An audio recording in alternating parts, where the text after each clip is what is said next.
Welcome to the Learning Pines YouTube. We hope this video helps. You start by verifying what's installed so you don't overwrite critical work. Run Node v and npm v to see versions. Export a list of global packages with npm lsg depth equals 0 globals. txt so you can restore them later.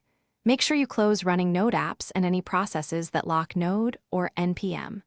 Once done, decide whether you want the LTS or current release. That choice affects compatibility with your projects and native modules.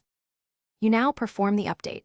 Download the Node Windows installer for the version you chose and run the MSI as administrator so path updates apply system-wide. During installation, allow the installer to install npm and add Node to path. This ensures commands work immediately in new shells. After the installer finishes, open a new command prompt or PowerShell and verify Node v and npm v.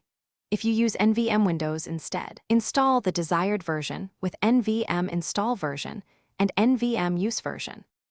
You finish by validating the environment. Run Node v and npm v to confirm the new version, then restore global packages from your saved list by reinstalling them globally. If projects use native modules, run npm rebuild or remove Node modules and npm install to rebuild against the new Node ABI.